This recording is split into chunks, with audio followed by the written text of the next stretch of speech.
আচ্ছা, তাহলে আজকে আমাদের হচ্ছে ফোর্থ ক্লাস, তাই না?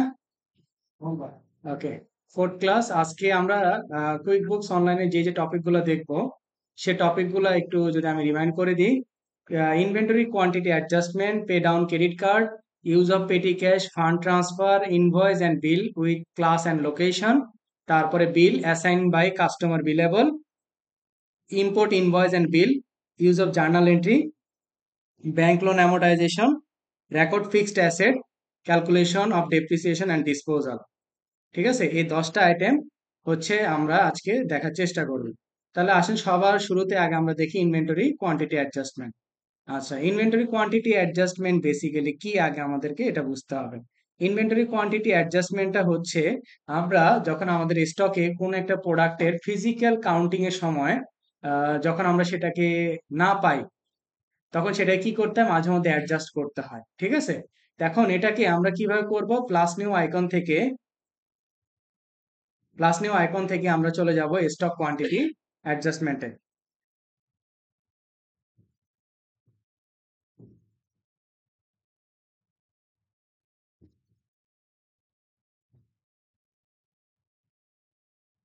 ওকে, এখানে হচ্ছে আমার স্টক কোয়ান্টিটি অ্যাডজাস্টমেন্ট।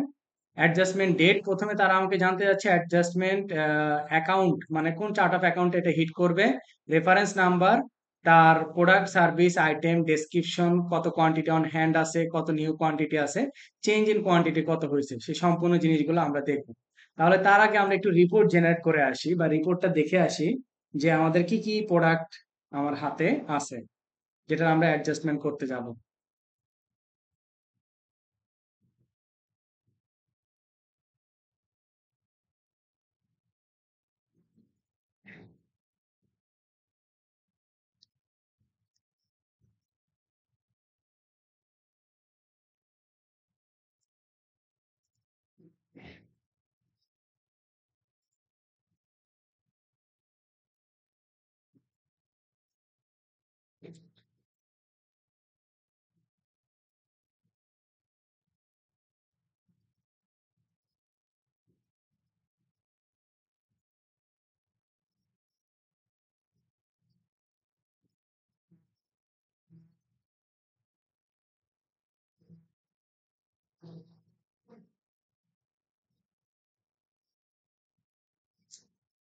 নেট এত স্লো।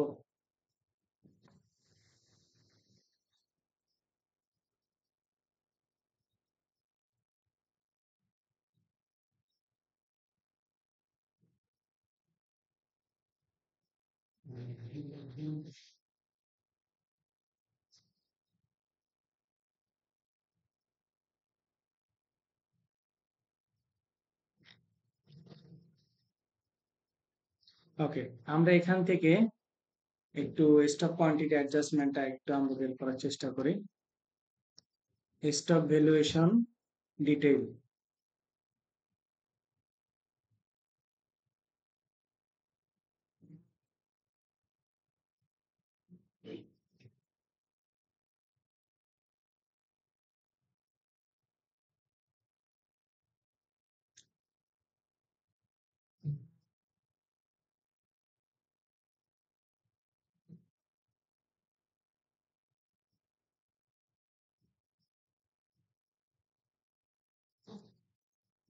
অলরেডি।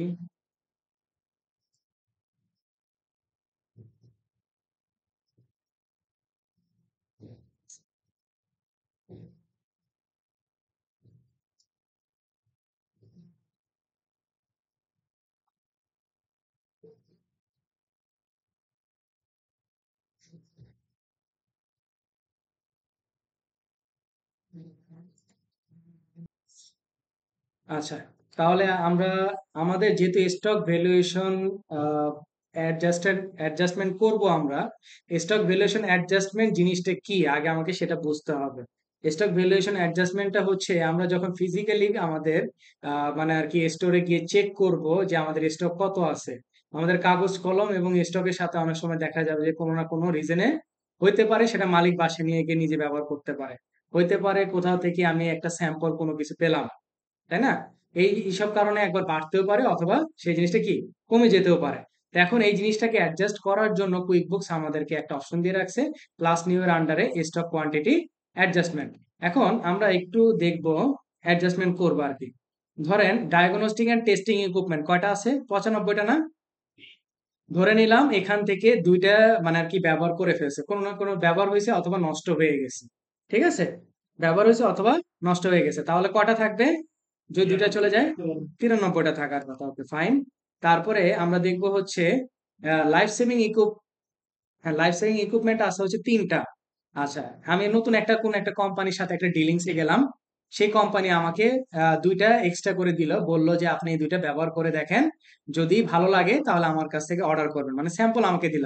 এখন আমি এনে তো ব্যবহার করবো না, আমি কি করবো, আমার স্টোরে রাখবো, পরবর্তীতে যাতে কোথাও আমার যদি কাজের প্রয়োজন হয় আমি সেটাই কি করব, ব্যবহার করব। তাহলে আসেন আমরা একটু কাজ করব, মানে অন্য ফাংশনে গেলেই মানে আর কি ঘুরতেছে তো ঘুরতেছে, তাকে আর ধরা যাচ্ছে না, তার ঘুরার থামতেছে না, বুঝছেন? আচ্ছা, মনে রাখবেন 95টা এখান থেকে দুটো চলে যাবে ডায়াগনস্টিক, তাই না? আর সার্জিক্যাল, সরি, লাইফ সেভিং এটা বেড়ে যাবে। একই রেটে করবো আমরা, ঠিক আছে? এই যে ঘুরতেছে, তাদের ঘুরা শেষ হচ্ছে না। আচ্ছা, আচ্ছা, আজকের ডেটেই করি। আজকে ডেটে করলাম। এই ডেটটা অবশ্যই আপনি যেহেতু দুইটাকে একসাথে অ্যাডজাস্ট করতে চাচ্ছি, তাহলে অবশ্যই ডেটটা কি, দুইটার এমন একটা ডেট আমাকে দিতে হবে যে ডেটটা দিয়ে কি দুইটা প্রোডাক্টে কি কাভার করে। তাহলে প্রোডাক্টে চলে যাব, ডায়াগনস্টিক এন্ড টেস্টিং ইকুইপমেন্ট। এই দেখেন কোয়ান্টিটি অন হ্যান্ড কয়টা আছে হাতে? 95টা। আমি কটা বললাম যে আমি দুইটা ব্যবহার করলাম, তাহলে কি দুইটা কি কমে গেছে না? তাহলে কয়টা থাকলো নতুন করে কোয়ান্টিটি? 93টা। তারপরে আরেকটা কি ছিল? লাইফ সেভিং ইকুইপমেন্ট, 3টা ছিল।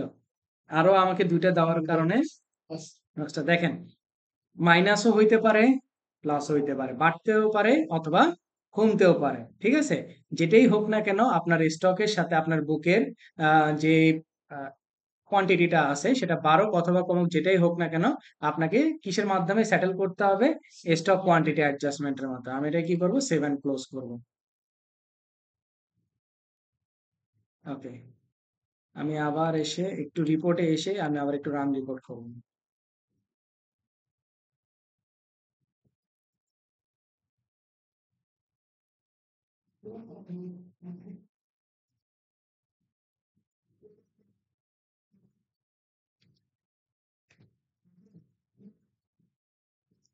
ওকে, এই যে দেখেন এখনো আপডেট হয়নি।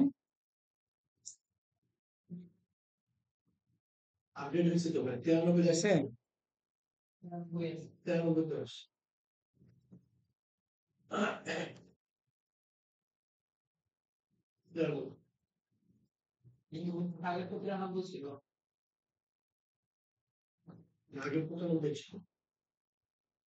হয় নাই তো ভাই, অ্যাডজাস্ট হয়নি, এটাকে রিলোড দিতে হবে।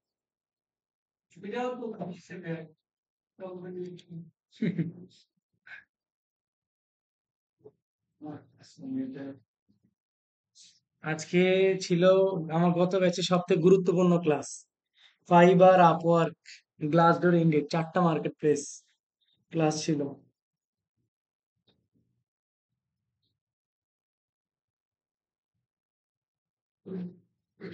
এই তো আপনাদের রমজান না আসলে দেখতে দেখতে শেষ হয়ে যায়।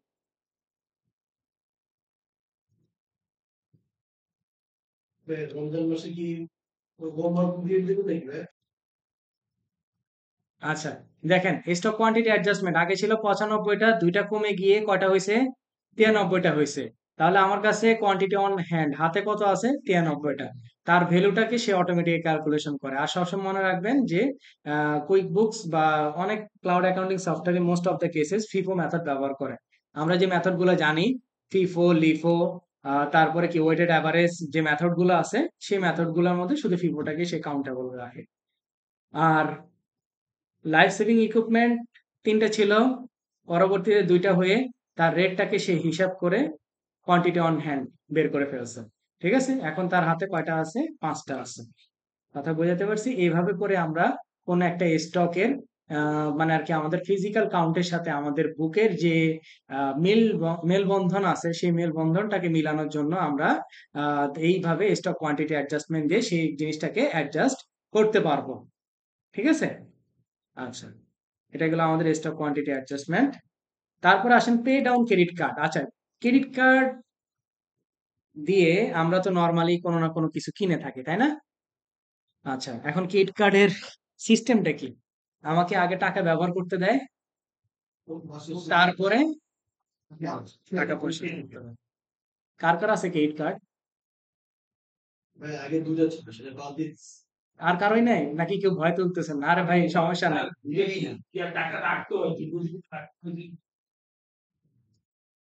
ক্রেডিট কার্ড, ক্রেডিট কার্ড এখন ব্যাংক অনুযায়ী ভেরি করে সেটা।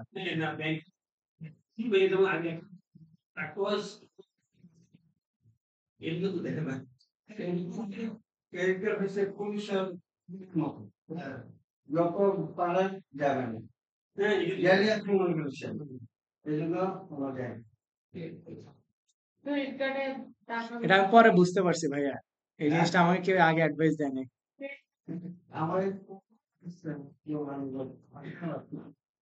আচ্ছা, এখন ক্রেডিট কার্ড আমার কাছে, ক্রেডিট কার্ড যখন থাকবে অবশ্যই ক্রেডিট কার্ড ব্যবহার করে আমি কোনো না কোনো কিছু করব, তাই না? এর পরবর্তীতে এই ক্রেডিট কার্ড টাকাটা আমাকে কি করতে হবে? পরিশোধ করে দিতে হবে। এখন কিভাবে পরিশোধ করব? দেখেন, record payments made your balance, which credit card did you pay, মানে আপনি কোন ধরনের ক্রেডিট কার্ডের টাকাটা পরিশোধ করবেন। আমার কাছে একটাই ক্রেডিট কার্ড ছিল, সেই ক্রেডিট কার্ডের টাকাটা আমি পরিশোধ করব। পেই হচ্ছে অপশনাল, পেই হচ্ছে কি অপশনাল, আপনি চাইলে দিতেও পারেন নাও দিতে পারেন। কি রে ভাই, কি কি শুরু করলো এটা আবার? আচ্ছা, how much did you pay, এখন ক্রেডিট কার্ডে কত টাকা আছে সেটা আমাকে জানতে হবে, তাই তো? তার জন্য আমরা কোথায় যাব? আমাদের কাঙ্ক্ষিত চার্ট অফ অ্যাকাউন্টসে যাব। আসসালামু আলাইকুম। Hello, hello. হ্যাঁ, ক্লাস নিচ্ছি আমি, ক্লাস শেষ করে কল দিচ্ছি।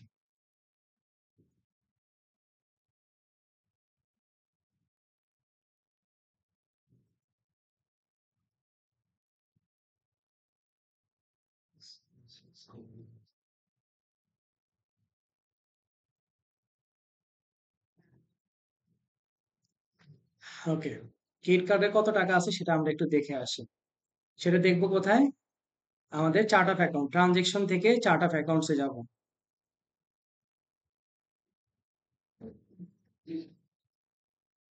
আরবিসি ভিসা কোড, তাই না? আরবিসি,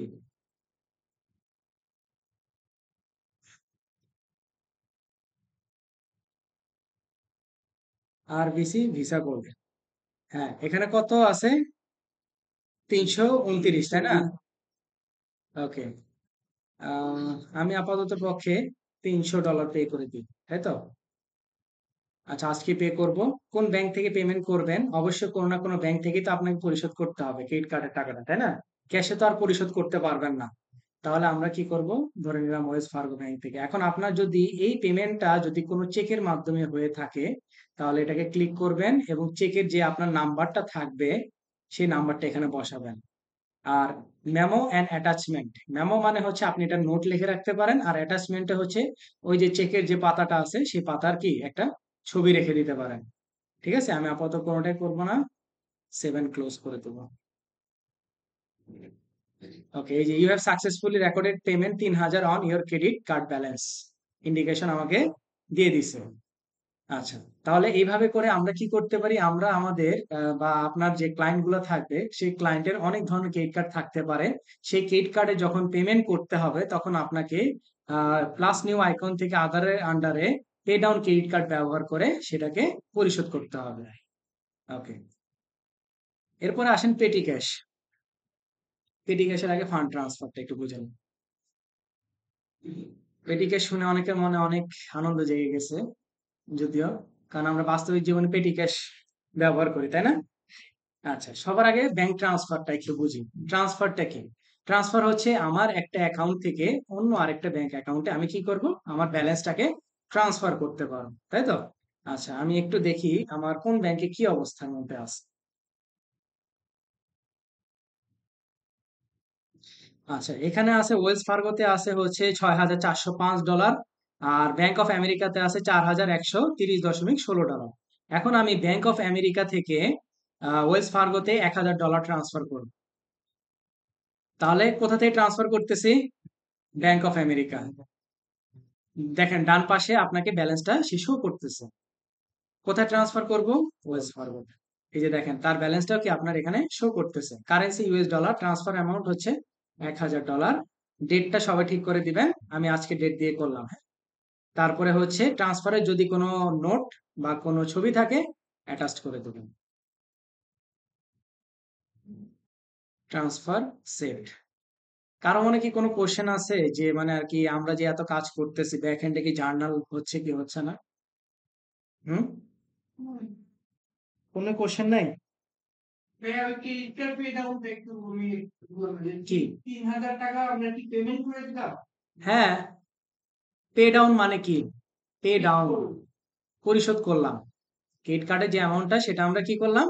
পরিশোধ করে দিলাম। আমার ক্রেডিট কার্ডের যে লায়াবিলিটি আছে, লায়াবিলিটিটা, সেই লায়াবিলিটিটাকে আমি রিডিউস করে দিলাম। ঠিক আছে?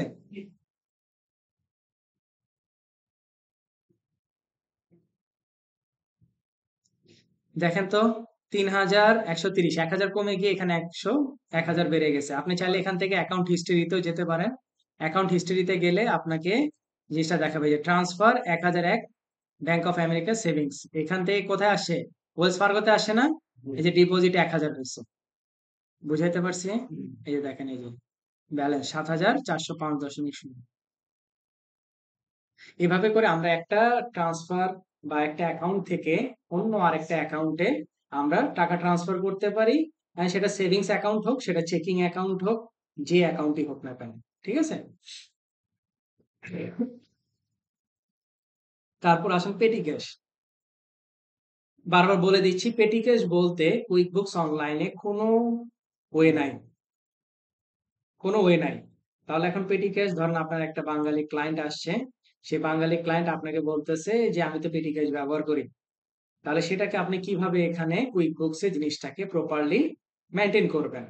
এটার জন্য আমরা দুইটা কাজ করব। প্রথম কাজ হচ্ছে গিয়ার আইকন থেকে অল লিস্টে চলে যাব।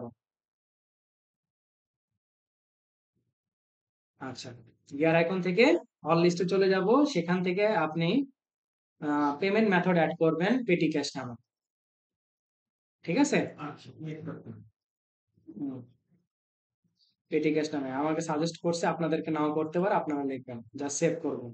তাহলে এই পেটি ক্যাশ দিয়ে আপনি যত ধরনের মানে আর কি পেমেন্ট করবেন, মানে যত ধরনের আপনার এক্সপেন্স সৃষ্টি হবে বা বিল সৃষ্টি হবে, সেই সবগুলা পেটি ক্যাশ যখন ব্যবহার করবেন সেই সবগুলো আপনি কি এখানে ইম্প্যাক্ট দেখতে পাবেন।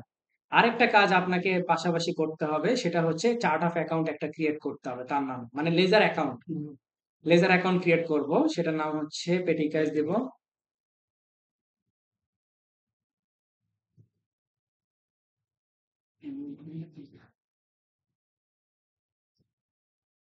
অ্যাকাউন্ট টাইপ কি হবে বলেন?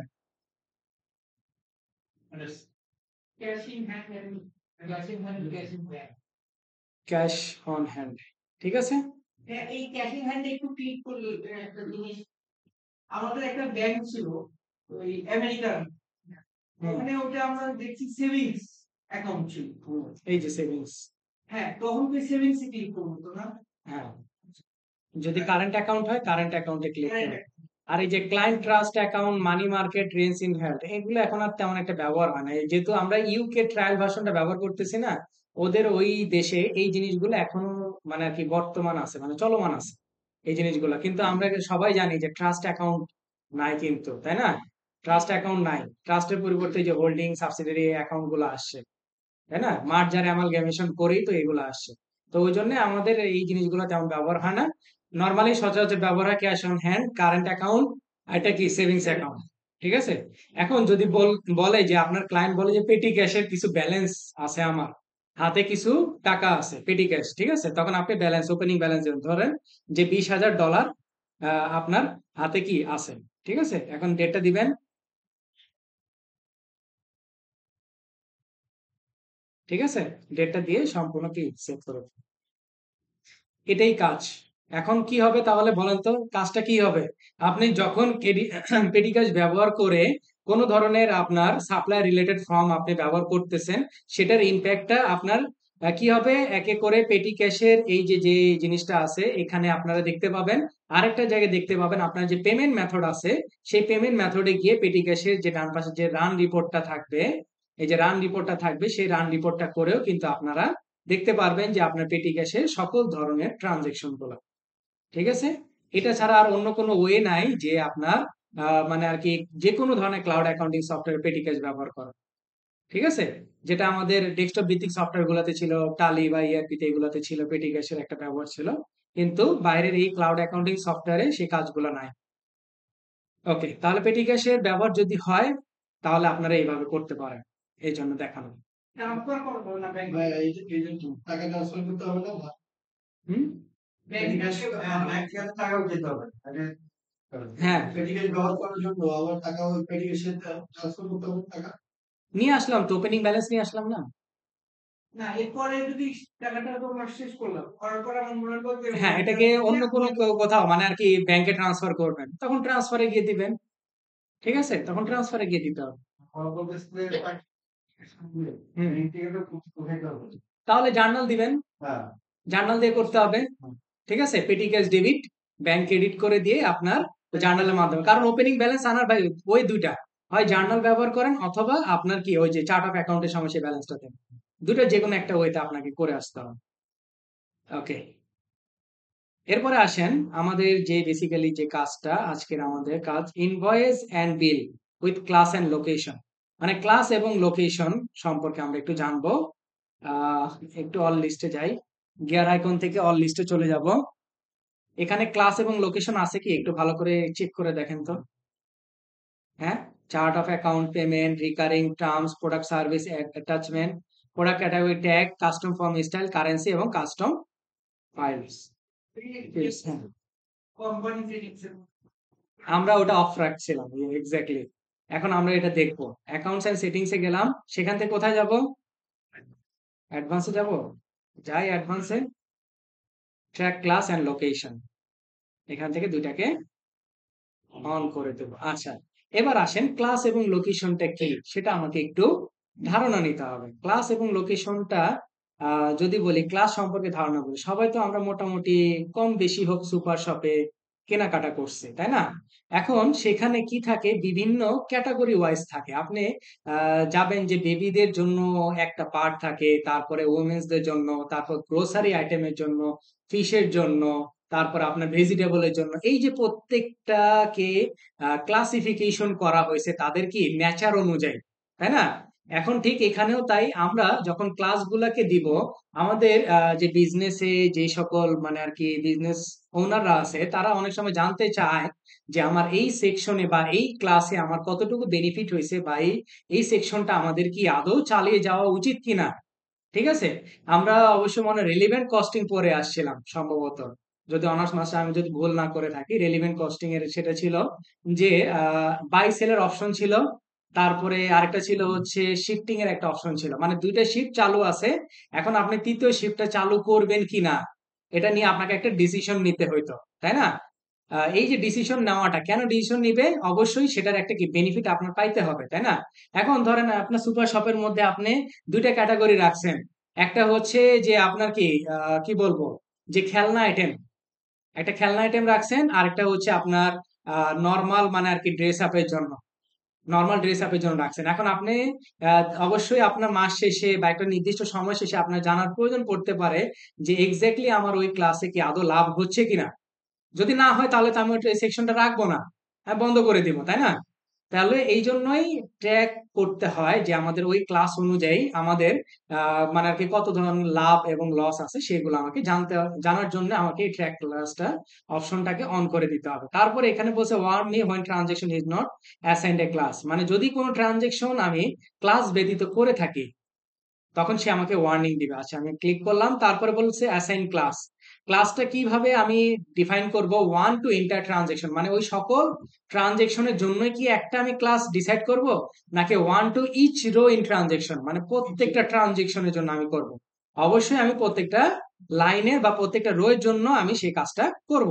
তাহলে এটাকে দিলাম এবং ট্র্যাক লোকেশন দিলাম। আর লোকেশনটা কি? লোকেশনটা হচ্ছে এই যে সুপার শপের বিভিন্ন জায়গায় আউটলেট থাকে, তাই না? যেমন হচ্ছে মিনা বাজারে মিরপুর ১ আছে, মিরপুর ১০ আছে, তারপর কাজীপাড়া, শেওড়াপাড়া, বিভিন্ন জায়গায় আছে। এখন তাদের লোকেশনটা কেন ট্র্যাক করার প্রয়োজন পড়ে? যে সেই লোকেশনে আদৌ তার জন্য বেনিফিশিয়ারি বয়ে আনতেছে কিনা, সেই জিনিসটা জানার জন্যই কিন্তু ট্র্যাক লোকেশনটা তারা করে থাকে। তাহলে এবার আসেন লিস্টের মধ্যে আমি একটু রিলোড দিব। লিস্টের মধ্যে আমি একটু রিলোড দিব।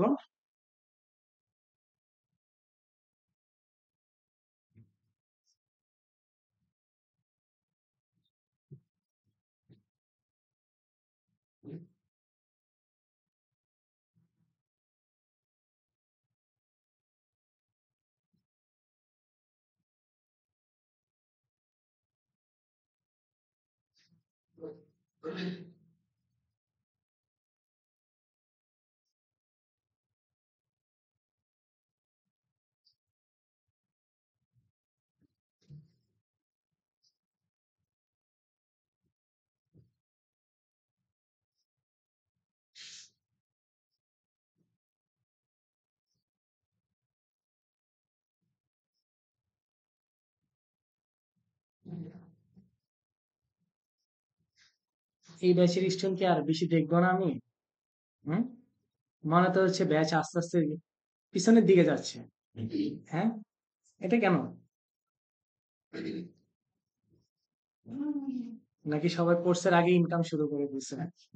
হ্যাঁ, এটা কি হয়েছে? আমি তো চিন্তিত আপনাদেরকে নিয়ে।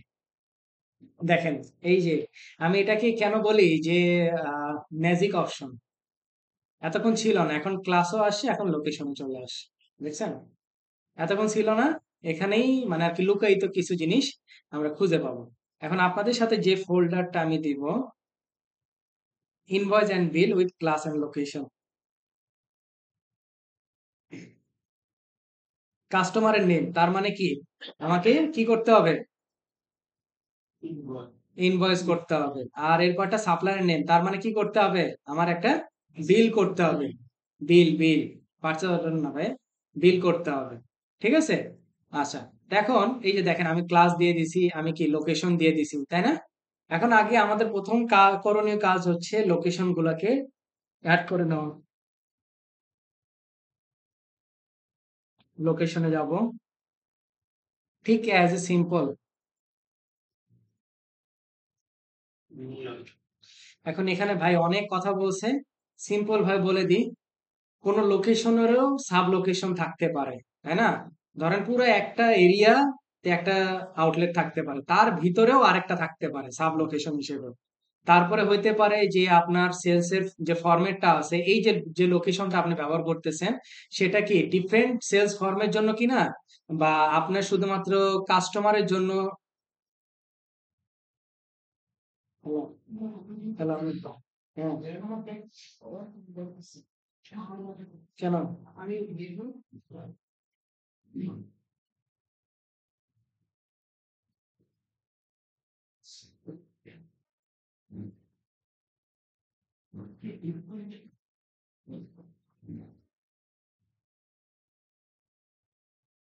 আপু ফ্রেশ হয়ে আসেন, টায়ার্ড হয়ে আছেন অনেক। হ্যাঁ, হ্যালো, হ্যাঁ, কে আবু আসছে?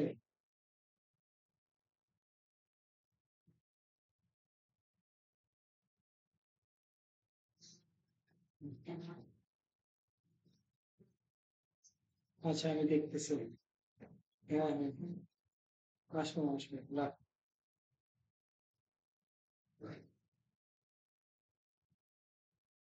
আচ্ছা, যেটা বলতেছিলাম, যে এই যে লোকেশনটা আমরা ব্যবহার করতেছি, এটা কোনো সাব লোকেশন হিসেবে কি ব্যবহার হবে? অথবা এটা কি ডিফারেন্ট সেলস ফর্মের জন্য ব্যবহার হবে, বা এই যে লোকেশনটা সেটা কি শুধুমাত্র কাস্টমারের সাথে কমিউনিকেশন করার জন্য, নাকি শুধুমাত্র কারোর সাথে কন্টাক্ট বা কোনো পেমেন্ট সেন্ড করার জন্য, নাকি এটা হচ্ছে শুধুমাত্র যে ডিফারেন্ট লোকেশনে যে ফোন নাম্বার গুলো আছে সেই ফোন নাম্বার গুলোকে কালেক্ট করার জন্য, মানে ডিফারেন্ট ডিফারেন্ট ক্রাইটেরিয়া আছে। ঠিক আছে, এখন আপনার ক্লায়েন্ট আপনাকে বলে দিবে যে কোন ধরনের ক্রাইটেরিয়াকে আপনি মিট করে এই লোকেশনটা অ্যাড করবেন। যদি কিছু না বলে জাস্ট আমরা লোকেশনটাকে সেভ করব।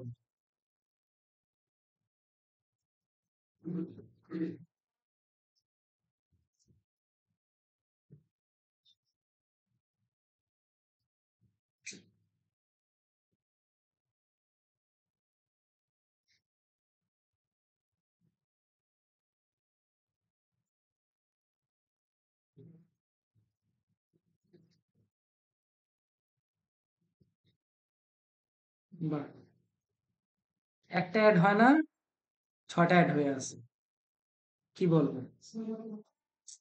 এখন এটাকে চাইলে এডিট করতে পারবেন, এই যে ড্রপ ডাউনে ক্লিক করে এডিট করতে পারবেন, ইনঅ্যাক্টিভ করতে পারবেন।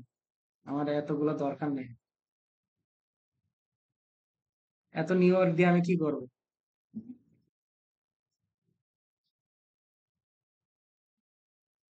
তারা বাঙালি মানুষকে চিনে না, সমস্যা হচ্ছে এটা।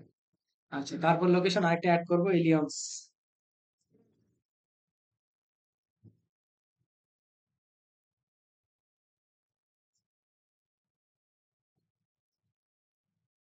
ইনঅ্যাক্টিভ।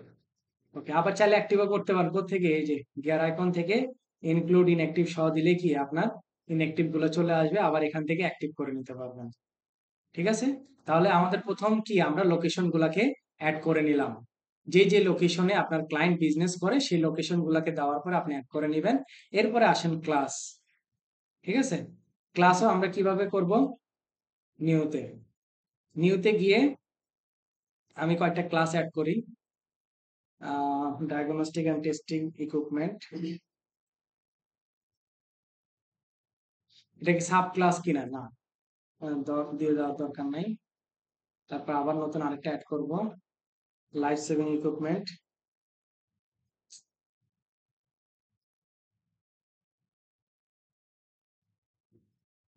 এই ক্লাসটা কি ক্যাটাগরাইজ করবো? কেন ক্যাটাগরাইজড, মাত্রই তো বললাম। জিনিসটা তাহলে কি বুঝালাম বলতো। স্টকে যে আমরা একটা ক্যাটাগরাইজ, কেন কিসের? স্টকে যে আমরা প্রোডাক্ট এন্ড সার্ভিসের যে লিস্টটা দেখি, হ্যাঁ, ওখানে ক্যাটাগরাইজ একটা অপশন আমরা ফিল আপ করি। ক্যাটাগরাইজ অপশন ফিল আপ করো। হ্যাঁ, ওইটার সাথে তো এটা রিলেটেড। না, ওটার সাথে এটা কেন রিলেটেড হবে। এখন আসেন আমি একটা ইনভয়েস করতে যাব। ওকে, একটা ইনভয়েস করব। ধরেন জেসিকা টেইলরের নামে আমি একটা ইনভয়েস করব। আমি ইনভয়েস করব হচ্ছে নভেম্বর 1, 2024, 30 দিন মেয়াদের। এই যে দেখেন লোকেশন আসছে না, আগে কিন্তু এটা ছিল না। যখন আমরা ইনভেস্ট করছি তখন এটা ছিল না। এখন লোকেশন ধরলাম নিউ ইয়র্ক। লোকেশন কি ধরলাম, নিউ ইয়র্ক। হুম। আচ্ছা, তারপরে আসেন এবার প্রোডাক্ট এন্ড সার্ভিসে। ডায়াগনস্টিক এন্ড টেস্টিং ইকুইপমেন্ট ধরলাম হচ্ছে 5টা। ভ্যাট আপাতত আমি 0 ট্যাক্স দিব। এটা নিয়ে ক্লাস আপনি চাইলে এখান থেকেও অ্যাড নিউ করে নিতে পারেন। ঠিক আছে, তারপরে হচ্ছে লাইফ সেভিং ইকুইপমেন্ট, এটা ধরছে হচ্ছে কটা, 4টা। ওকে, এটাও সেলস ট্যাক্স। এটার মানে ক্লাসটা আমরা ধরবো হচ্ছে লাইফ সেভিং ইকুইপমেন্ট। আমার সবকিছু সেভ করা শেষ, আমার সেভ এন্ড ক্লোজ। তাহলে এতে করে কি হলো, এতে করে যে ঘটনা সৃষ্টি হইলো সেটা হচ্ছে যে আমরা ওই লোকেশন অনুযায়ী কিছু ইনভয়েস করলাম বা কিছু প্রোডাক্ট এন্ড সার্ভিস আমরা সেল করলাম। এর পাশাপাশি আমরা মানে আর কি কিছু ক্লাস অনুযায়ী সেই কাজগুলো আমরা ব্যবহার করতে পারলাম। আচ্ছা, আমরা একটু অলরেডি যাব। এখানে একটা জিনিস খেয়াল করছেন কি, কি নাম ছিল, জেসিকা টেইলর ছিল না? আমি এটাকে অন করি। এখানে একটা জিনিস কেউ কোশ্চেন করেন নাই আমাকে।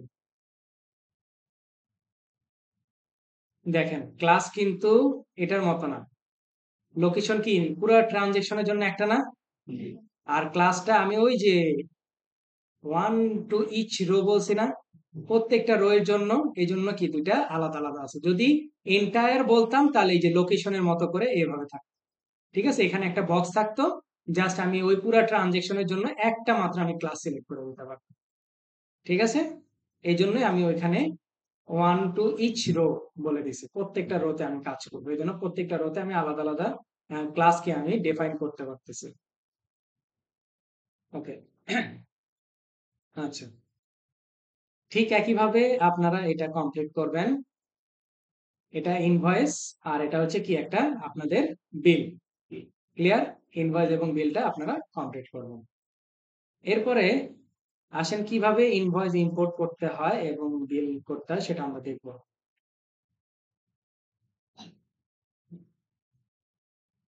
আচ্ছা,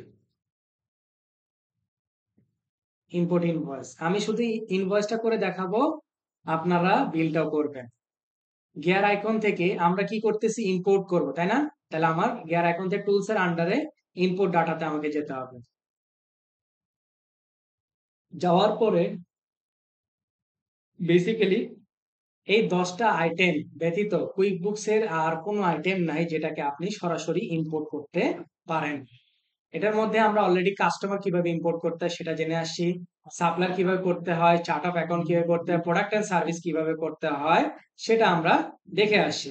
এখন আমরা দেখব হচ্ছে ব্যাংকের, যখন ব্যাংক রিকনসিলিয়েশন করবো তখন ব্যাংক রিকনসিলিয়েশনের সময় ক্রেডিট নোটও কিন্তু আমরা ব্যবহার করে আসি, যদি একের অধিক হইতো তখন আমরা একসাথে এটা দিয়ে করতে পারতাম। সেলস রিসিপ্ট, তারপর জার্নাল, যদিও বলে ইম্পোর্ট ভাই, জার্নালে করা ইম্পোর্ট করা যে ঝামেলা, আমি মনে করি এর থেকে ম্যানুয়ালি করলে আপনি তাড়াতাড়ি করতে পারবেন। এই জন্য এটার নাম হইতেছে ম্যানুয়াল জার্নাল, ঠিক আছে, ম্যানুয়াল জার্নাল। তারপরে হচ্ছে দেখেন ইনভয়েস এবং বিল, আমি ইনভয়েসটা আপনাকে করে দেখাচ্ছি, বিলটা আপনারা করবেন। দেখেন আমি যখন ইনভয়েসে ক্লিক করব তখন আমার সামনে তারা ঠিক তিনটা ফরম্যাটে আমাকে আপলোড করতে বলবে। একটা হচ্ছে আপলোড, একটা হচ্ছে ম্যাপ, ম্যাপ ফিল্ডস, একটা কি ইম্পোর্ট, তাই না? আচ্ছা, এখানে আমাকে একটা সিএসভি ফাইল আপলোড করতে বলতে, তার জন্য কি আমি একটা এক্সাম্পল ফাইল ডাউনলোড করে নেব। এই যে হেডিং ব্যতীত বাকি সবগুলো কি করব, ডিলিট করে দেব। এখানে ম্যান্ডেটরি ফিল্ড কি কি, invoice number, customer, invoice date, due date, তাই তো। তারপরে ম্যান্ডেটরি হচ্ছে item amount, item tax code, এই কয়টা কলাম কি আমার ম্যান্ডেটরি। আচ্ছা, আপনাদের যে ফাইল আমি দিব কিছুই করতে হবে না,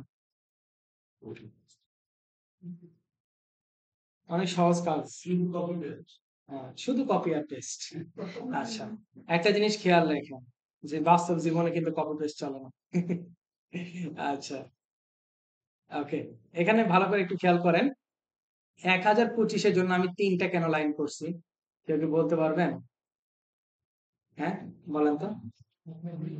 কারণ একটা ইনভয়েসে কয়টা লাইন থাকতে পারে, 2টা 3টা লাইন থাকতে পারে।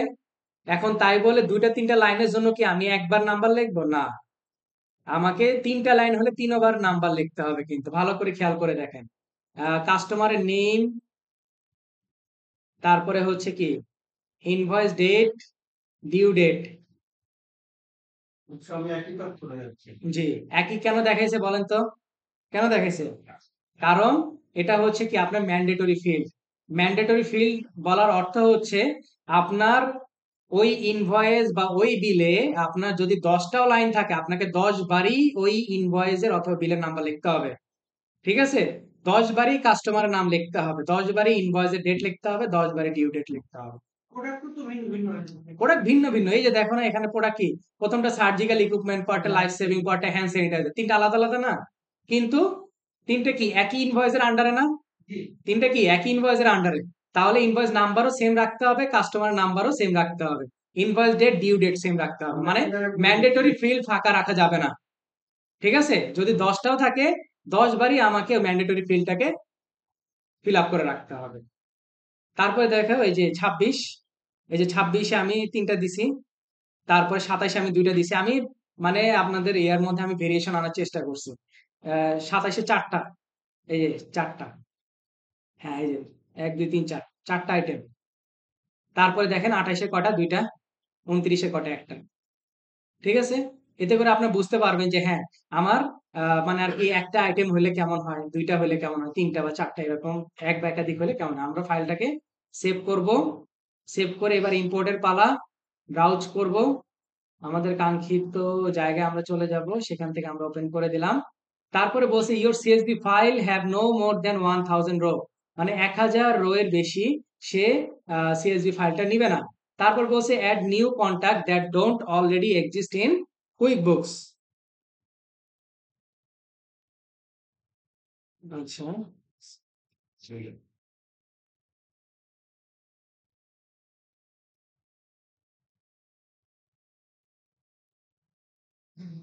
আচ্ছা। তো এখন এখানে বলছে add new contact, মানে যদি আপনার কোনো এই যে কন্টাক্ট মানে আরকি যারা কাস্টমার তারা যদি না থাকে QuickBooks এ, তাদেরকে সে অটোমেটিক্যালি কি করবে? এড করে নিবে। তাহলে আমরা অবশ্যই এটাকে check mark Dev. add new product and service that don't already exist in QuickBooks। মানে যদি কোনো নতুন কোনো প্রোডাক্ট অথবা সার্ভিস সে এখানে পেয়ে থাকে, তাহলে সেও কি করবে? অটোমেটিক্যালি এড করে নিবে। ঠিক আছে? তাহলে আমরা এই দুটো অপশনকে অন করে দিয়ে নেক্সট অপশনে যাব। আমাকে বলতেছে mapping, you must map all the files. Invoice date, ডেটের ফরম্যাটটা কি ছিল? ডেট। আমরা দেখে আসি, সমস্যা নাই। ইনভয়েস ডেট, মান্থ, ডেট, ইয়ার, তাই তো? ওকে, নাইস। আমরা এখান থেকে মান্থ, ডেট, ইয়ার দিব। তারপরে আইটেম অ্যামাউন্ট এক্সক্লুসিভ ট্যাক্স দিয়ে নেক্সট দিব। এবার আপনাকে বলছে 10% ট্যাক্সের নামটা, 15% এবং 0%। আমরা একটু যেকোনো একটা ইনভয়েসে যাই, তাহলে আমরা জিনিসটা চেক করতে পারবো।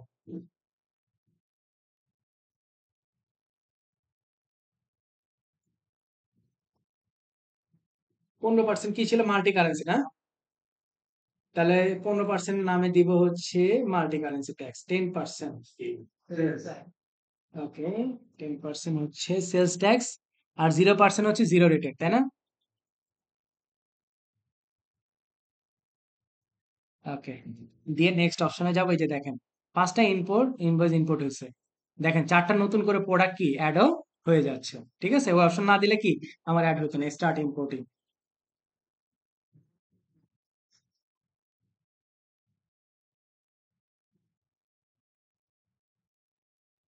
ওকে, আপনারা এই জায়গার স্ক্রিনশটটা নেবেন যাতে আমি বুঝতে পারি যে আপনাদের ইনভয়েসটা হয়েছে।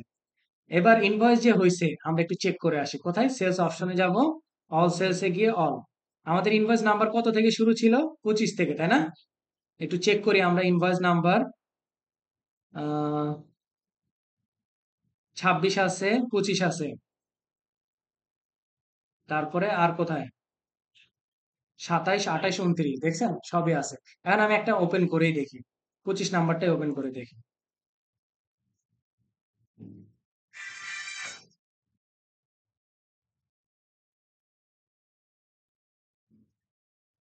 দেখেন 3টা আইটেম ছিল, 3টা আইটেম নিয়ে নিছে না? হ্যাঁ, ঠিকঠাক মতো নিছে না? বুঝাতে পারছি? এইভাবে আমরা কি করব? ইনভয়েস গুলাকে সুন্দরভাবে ইম্পোর্ট করতে পারবো। ঠিক একইভাবে আপনারা কি করবেন? বিল করবেন সিমিলার প্যাটার্নে। কথা বুঝাতে পারছি? ওকে। এইটা তো অ্যাকাউন্ট রিসিভেবলস হয়ে গেছে। হুম, এই যে রিসিভেবল হয়ে গেছে। তারপরে বাকি কাজ করলে স্টেপ বাই স্টেপ যেভাবে রিসিভ পেমেন্ট ক্রেডিট নোট যদি হয় ক্রেডিট নোট সেই হিসাবে করব আমরা। ওকে, আচ্ছা, ফাঁকে দিয়ে আপনাদের যেটা বলবো, আচ্ছা, ইনভেন্টরি কোয়ান্টিটি অ্যাডজাস্টমেন্ট যেটা, ঠিক আছে? আপনারা ওই যে অ্যাডজাস্টমেন্ট করতে যখন এখানে যাবেন না, এই অপশনটাতে যাবেন, এখানে তো লিখবেন, সবকিছু লেখার পরে এই জায়গার স্ক্রিনশট নিবেন। ঠিক আছে? তাহলে আমি বুঝতে পারবো। তারপর হইতেছে পে ডাউন ক্রেডিট কার্ড, ঠিক ওই অপশনে গিয়ে দিতে হবে। তারপর পেটি ক্যাশেরটা 2 জায়গা থেকে দিবেন। একটা হচ্ছে পেমেন্ট মেথডের ওইখান থেকে দিবেন, আর একটা হচ্ছে আপনার ওই যে চার্ট অফ অ্যাকাউন্ট থেকে দিবেন। ঠিক আছে? যাতে আমি বুঝতে পারি আপনি 2 জায়গায় এড করছেন। আর ফান্ড ট্রান্সফারের ওখানে গিয়ে দিবেন। আর ইনভয়েস আর বিলের যেগুলো সেগুলো তো প্রিন্ট করেই দিবেন। আচ্ছা, এরপরে আসেন বিল অ্যাসাইন বাই কাস্টমার বিলেবল। এটা খুব মজাদার একটা জিনিস। মানে করব একটা, হয়ে যাবে আরেকটা। মানে করব হচ্ছে বিল, হয়ে যাবে ইনভয়েস। জিনিসটা কেমন না? মানে আমি ধরেন এই ভাইয়ের কাছ থেকে আমি 100 টাকা দিয়ে আমি এ একটা রিমোট নিয়েছি, ঠিক আছে? 100 টাকা দিয়ে রিমোট নিয়েছি, এটা আমি আর উনি জানি, তাই না? এখন এটা পিছনে তো ওই যে জয়কেও আমি বিক্রি করব হচ্ছে 200 টাকা দিয়ে, কিন্তু সে জানবে না যে আমি এটা কত টাকা দিয়ে কিনছি বা কতটুকু লাভ করতেছি, সে সেটা কিন্তু জানবে না। মানে এক জিনিস আমি একজনের কাছে কিনলাম, কিনে আরেকজনকে বিক্রি করলাম, মানে জাস্ট হাত বদল করলাম, এখানে যে আমার ভিতরে যে বেনিফিটটা আছে, আমি লাস্ট যাকে বিক্রি করলাম সে কিন্তু জানতেছে না। এটাকেই আমি নাম দিছি হচ্ছে বিল অ্যাসাইন বাই কাস্টমার বিলেবল। মানে আমি বিল করব, কিনবো আগে, কিনার পরে আমার এই যে প্রাইসিংটা আছে সেটাকে আমি কাউকে অ্যাসাইন করে দিব যে আমি এর কাছে গিয়ে বিক্রি করব। ওর কাছে যখন কি একটা ড্রাফট ইনভয়েস সৃষ্টি হয়ে যাবে, তখন মানে আর কি ওইখানে তাকে শো করবে না, কিন্তু আমি নিজে বুঝতে পারবো যে হ্যাঁ আমি ওইখান থেকে কত টাকা লাভ করতেছি, কত পার্সেন্টেজ লাভ করতেছি। তাহলে এটার জন্য আগে আমাকে অপশনটাকে অন করে আসতে হবে। গিয়ার আইকন থেকে অ্যাকাউন্টস এন্ড সেটিংস,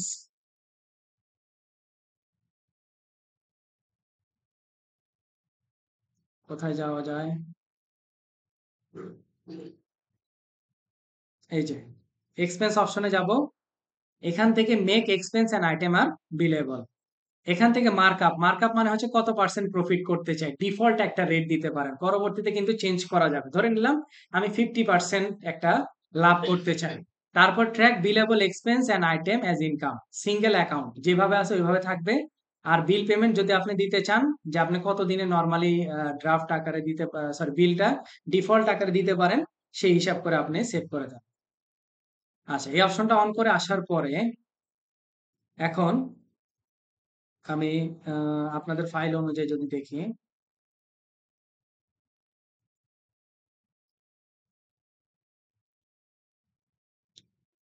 ওকে, দেখেন এখানে হচ্ছে আমি আপনাদের সাথে একটা ফাইল দিছি, সে ফাইলের মধ্যে সাপ্লায়ারের নেম মাইকেল টেইলর, তাই না? তার কাছ থেকে তার কিছু প্রোডাক্ট এবং সার্ভিস কি আমি পারচেজ করছি, সেই প্রফিটটাও বলা আছে, কতটুকু মার্জিন করব এবং কার কাছে আমি বিক্রি করব সেটাও কি বলা আছে। তাহলে আসেন আমরা এই কাজটা করি। মাইকেল টেইলর না,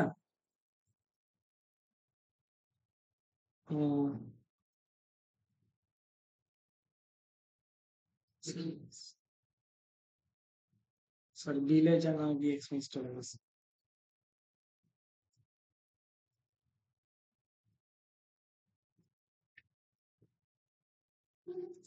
মাইকেল টেলর, আচ্ছা, তারিখটা কত ছিল? 7 সেপ্টেম্বর 2023।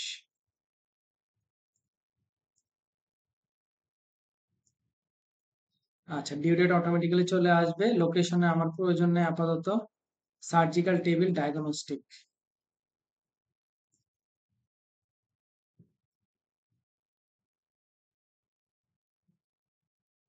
আচ্ছা আমি অ্যাড করি নাই, সার্জিক্যাল টেবিল অ্যাড করিনি কিছু। আচ্ছা ঠিক আছে, আমি এমনি বুঝাই তাহলে। 20টা নিব, 600 করে। ভ্যাট হবে হচ্ছে নো ভ্যাট বিলেবল। আমি কত পার্সেন্ট লাভ করতে চাই, ধরেন আমি বললাম যে 30% এই প্রোডাক্টের উপর, এই সার্জিক্যাল ইকুইপমেন্ট আমি 20টা কিনতেছি 600 টাকা করে, 12,000 টাকা, ঠিক আছে? No VAT billable. আমি এখান থেকে লাভ করব কত পার্সেন্ট? 30%। কত পার্সেন্ট লাভ করব? 30%। তাহলে দেখেন 12,000-এ 30% গিয়ে আমার সেলিং যে অ্যামাউন্টটা কত দাঁড়াচ্ছে? 15,600 টাকা। এখন আমি আহ ধরেন লুরা ইভান্সের কাছে সেটা বিক্রি করব। কার কাছে? লুরা ইভান্সের কাছে। এরপরে আমি আরেকটা প্রোডাক্ট এবং সার্ভিস নিই, লাইফ সেভিং ইকুইপমেন্ট, এটা নিলাম হচ্ছে 10টা, 500 করে। ট্যাক্স এটাও ধরলাম হচ্ছে 0, এটা ট্যাক্স, অবশ্যই সেটা কি বিলেবল হবে 76%। দেখেন আমি এখানে যদি 80% দিই তাহলে আপনাদের জন্য হয়তো বুঝতে সুবিধা হবে। 5,000-এ 80% করে সেল অ্যামাউন্ট কত? বিক্রি করবো কত? 9,000 টাকা। এবার একজন কাস্টমারকে আমি সিলেক্ট করে দিই, ধরেন মাইকেল ব্রাউন, ঠিক আছে? মাইকেল ব্রাউনের কাছে আমি সিলেক্ট করবো। Okay nice, save and close করবো। এই যে ইন্ডিকেশনটা, ওই যে ক্লাসের সময় আমি একটা ইন্ডিকেশন অন করে আসছিলাম না ওয়ার্নিং দেওয়ার জন্য, এই জন্য সে ওয়ার্নিং দিচ্ছে। ওকে, 17,000 বিল সেট। কি নাম ছিল? নামটা কি ছিল? Michael Taylor. এক্সপেন্সে গিয়ে আমরা সার্চ করব মাইকেল টেইলর বাবাকে।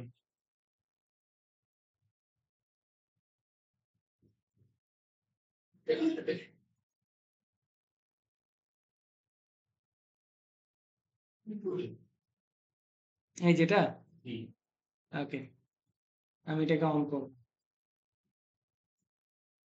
এটাই তো মাইকেল টেইলর।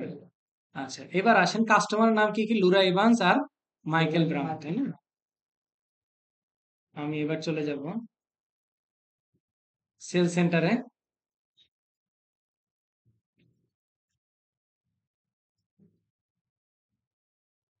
একটু ভালো করে খেয়াল করেন তো। মাইকেল ব্রাউন কত? 9,000 না? লুরা ইভান্স কত? 15,600 না? আসছে কি? হ্যাঁ, কিন্তু কি আকারে আসছে বলেন তো? ড্রাফট আকারে। মানে ইনভয়েস কি ক্রিয়েট হবে না, আমি দেখে তারপর ইনভয়েসটা ক্রিয়েট করব। দেখেন, আমি যখন ইনভয়েসটা ক্রিয়েট করতে যাব তখন একটা মজার জিনিস দেখেন। কি হলো? এরকম কেন আসে? পুরাই মজার জিনিস হয়ে গেছে নাকি? আচ্ছা, তা তো খুব সুবিধার না। আমি এখান থেকে ভিউ করি, যান। আহ, এটা চার্ট অফ অ্যাকাউন্টস এর নাম্বার দিতে বলছে। এটা নতুন আপডেট করছে। আচ্ছা, আমাকে ইনভয়েসটা ক্রিয়েট করে তারপরে বাকি কাজ করতেছে।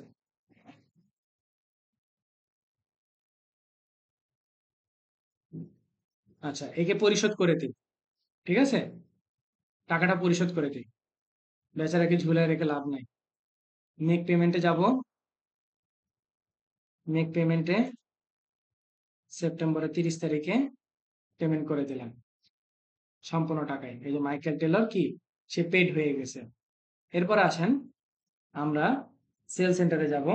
সেল সেন্টারে গিয়ে ওই দুই ব্যক্তিকে খুঁজে বের করব।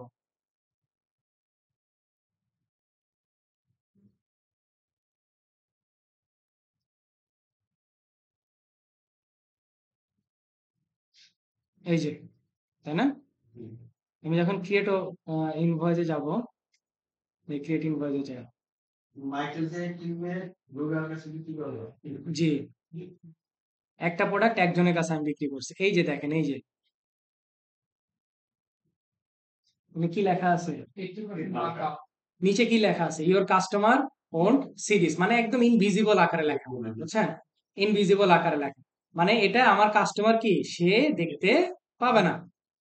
কথা বুঝতে পারছি? এই যে আমি যে 4,000 টাকা লাভ করতেছি, এক্স্যাক্টলি তার কাছে আমি বিক্রি তো করতেছি 9,000 টাকায়, কিন্তু তার কাছ থেকে যে আমি 4,000 টাকা লাভ করতেছি সেটা তো আমার এই যে মাইকেল ব্রাউন, সে তো দেখতে পাবে না। এটাই হচ্ছে টেকনিক, যে অনেক সময় দেখা যায় যে আমরা কোনো একটা প্রোডাক্ট কিনে থাকি, ইনস্ট্যান্টলি কিনে আবার আরেকজনের কাছে সেটা সোল্ড করে দিই একটু বেশি দাম। ডেটটা ইন্টার লোকেশনটা চেঞ্জ করে দেন। কোনটা? শিপমেন্ট যখন আমরা পারচেজ করি, হুম, পারচেজ করার সময় শিপমেন্টটা দিয়ে দিলাম যে আমি ফয়েজ ভাইয়ের নামে দিয়ে দিলাম, তখন ওনার ঘরে আমরা চলে গেলাম। হ্যাঁ, এরকম হবে না? এরকম হয়। কিন্তু জিনিসটা এটা লোকেশনের উপর ডিপেন্ড করে না, এটা ডিপেন্ড করে হচ্ছে মানে আর কি ম্যান টু ম্যান।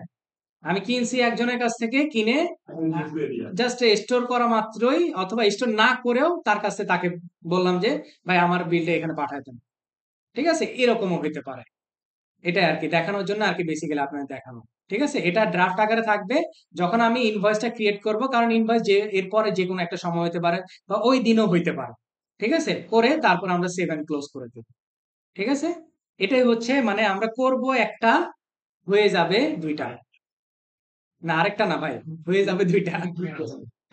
করব একটা, হয়ে যাবে দুইটা। করব বিল, হয়ে যাবে ইনভয়েস।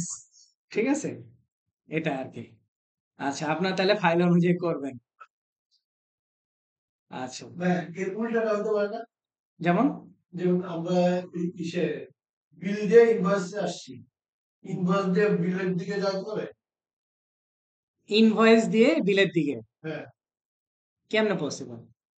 ইনভয়েস করা মানে হচ্ছে আমি বিক্রি করে দিলাম। বিক্রি করে হ্যাঁ, বিক্রি আমি যে আমি ওর কাছ থেকে কিনি, বাকিটা আমাদের এটা তো পসিবল নয়। আমি বিক্রি করে দিছি, আমার তো প্রোডাক্ট নাই। এখানে হচ্ছে প্রোডাক্ট আমার কাছে আসছে, ওটাকে আমি হ্যান্ড ওভার করছি, তাই না? এটা হইতেছে। আর আমি আগে বিক্রি করে ব্যাক হ্যান্ডে তো আসা পসিবল না।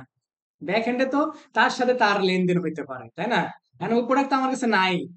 যদি আনতেই হয় তাহলে আবার সেম ভাবে আমাকে কিনে আবার তাকে বিক্রি করতে হবে। এটা হচ্ছে কথা। ওকে, ব্যাংক লোনের জন্য মানে আর কি একটু কাজ আমরা দেখব, খুব মনোযোগের সহিত দেখবেন। ঠিক আছে, bank loan amortisation. Bank loan, আপনার ক্লায়েন্টের অবশ্যই কি ব্যাংকের লোন থাকতে পারে। কারা কারা জাবেদা বেশি পছন্দ করেন? কেউ নাই? একজনও নাই জাবেদা পছন্দ করেন? হ্যাঁ, হাতগুলো চিনে রাখলাম। যদি একটা জার্নাল কম পাইছি, মনে রাখেন ভাই। ঠিক আছে, হাতগুলো কিন্তু চিনে রাখছি। এই যে ফাইল কিন্তু আগে দেখাইনি, এই যে এখন দেখাচ্ছি। করবেন কত পর্যন্ত? এখন চলে কি মাস? ফেব্রুয়ারির 1 পর্যন্ত 55টা করতে হবে। 55 দুগুণে হিসাব করেন, বেশি না, 110টা জার্নাল যদি কেউ না দিছেন, তারপর বাকিটা। ঠিক আছে, হাত দিলে ভেজালো করে গেছে।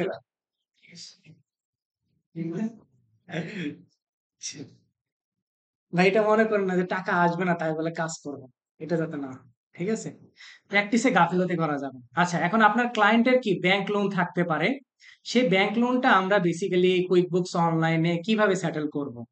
আচ্ছা, ব্যাংক লোনের অবশ্যই আমরা জানি একটা অ্যামোর্টাইজেশন শিডিউল থাকে বা লোন পেমেন্ট শিডিউল থাকে। এটা আমাদের কাছে না থাকলেও ব্যাংকের কাছে অবশ্যই থাকে, যে আমরা কত টাকা ইন্টারেস্ট দিছি, কত টাকা প্রিন্সিপাল অ্যামাউন্ট দিছি, এই টোটাল জিনিসটাই বা আমাদের বছর শেষে বা মাস শেষে কত টাকা আছে মানে আর কি ডিউ, সেটা কিন্তু ব্যাংক বলে দিতে পারবে। ঠিক আছে, আপনার ক্লায়েন্টে যদি কোনো সময় আসে যে হ্যাঁ আমার ব্যাংকের এই কাজটা করে দিতে হবে, তখন ক্লায়েন্টকেও সুন্দরভাবে বুঝে বলবেন যে ব্যাংকে যাওয়ার জন্য, ব্যাংকে গিয়ে সেই স্টেটমেন্টটাকে নিয়ে আসার জন্য। ঠিক আছে, ব্যাংক ওই স্টেটমেন্টটা দিলেই আপনি পরবর্তী নিয়ে নিতে পারবেন। আচ্ছা, এখন আমি এখানে দেখাইছি লোন অ্যামাউন্ট হচ্ছে 7 লাখ। ঠিক আছে, তারপর টোটাল লোন হচ্ছে কত? 7 লাখ। তারপরে এটার টার্মস হচ্ছে কতদিন? 60টা, মানে 60টার মধ্যে এই সম্পূর্ণ টাকা পরিশোধ হবে। এই যে দেখেন লাস্টে গিয়ে কি জিরো হয়ে গেছে না? জিরো হয়ে গেছে। আচ্ছা, মর্টগেজ ইন্টারেস্ট রেট মানে 6% আমি ইন্টারেস্ট ধরছি এটা। হ্যাঁ, এই যেটা অ্যামোর্টাইজেশন শিডিউল, মানে যেখানে পেমেন্ট ডেট, তারপর কত টাকার আপনার ওপেনিং ব্যালেন্স আছে, ইন্টারেস্ট কত দিছেন, প্রিন্সিপাল কত দিছেন, টোটাল ইনস্টলমেন্টে কত টাকা পরিশোধ করছেন, এন্ডিং ব্যালেন্স কত আছে, তাই তো? আচ্ছা, বেসিক্যালি আমাদের দুইটা কাজ করতে হয়। একটা হচ্ছে ইন্টারেস্ট পেমেন্টের জন্য, তাই না? আমরা ছোটবেলা থেকে জার্নাল শিখে শিখেই আসছি অ্যাডজাস্টিং এর জন্য, interest expense debit, interest payable credit, তাই তো? পরবর্তীতে যখন মানে এই পেয়েবলের টাকা যখন পরিশোধ করতে যাই, মানে ইনস্টলমেন্টের টাকা পরিশোধ করতে যাই, তখন পেয়েবলটাকে শেষ করে আমাকে টাকা পরিশোধ করতে হয়, তাই তো? আচ্ছা, তো এখন এটার জন্য আমি একটা টেকনিক আপনাদেরকে দেখাবো, যেটা আগে বলে দিচ্ছি, সেটা কোনো অ্যাকাউন্টিং মেথড না, এটা হচ্ছে একটা টেকনিক। ঠিক আছে, এই টেকনিক দিয়ে আমরা কিভাবে এই কাজটাকে সহজভাবে করতে পারবো। সবার আগে আমাদের মূল কাজটা হচ্ছে যে ব্যাংকের যে লোনটা না, সেটাকে আগে আমাদের কুইক বুকস এর লেজার হিসেবে অন্তর্ভুক্ত করা, সবার আগে এই কাজ। তাহলে আমরা চলে যাব হচ্ছে আমাদের চার্ট অফ অ্যাকাউন্টসে, তাই তো? চার্ট অফ অ্যাকাউন্টস পাবো হচ্ছে ট্রানজেকশনের আন্ডারে চার্ট অফ অ্যাকাউন্টস। সেখান থেকে আমরা যাব নিউতে,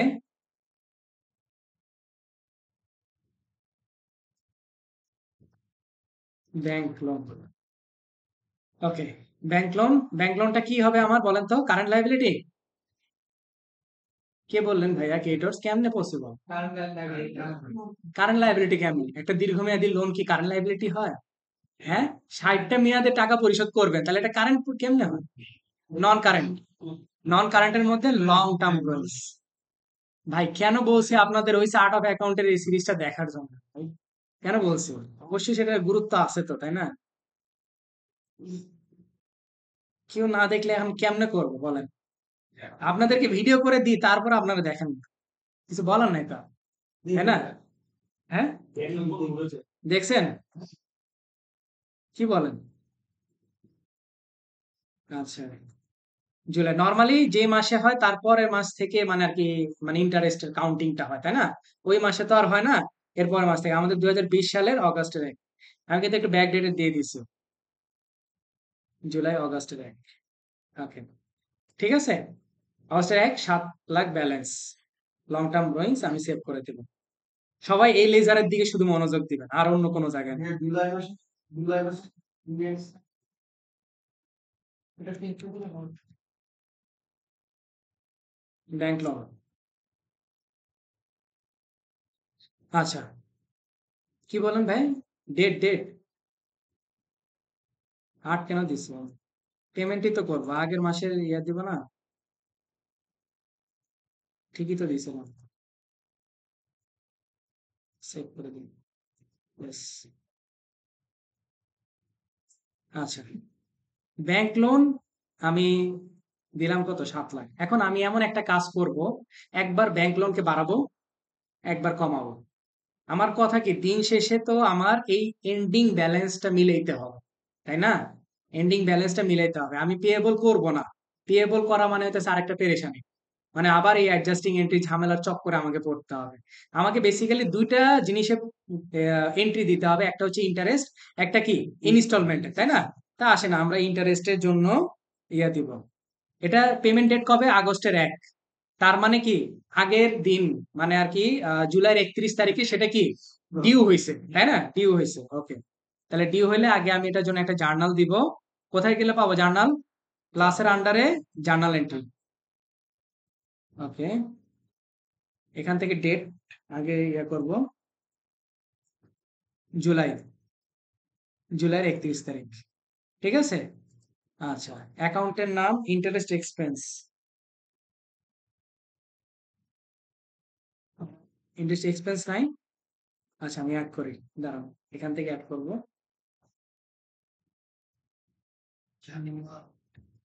ঝামেলা কারণ ভাই, ইন্টারেস্ট এক্সপেন্স কি রে ভাই?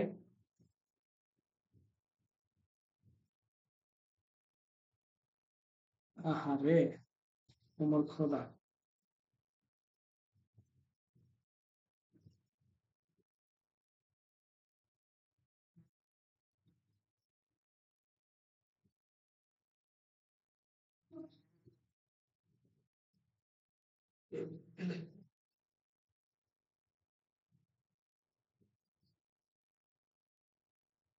ইন্টারেস্ট পেইড আছে, তাই তো? কি রে?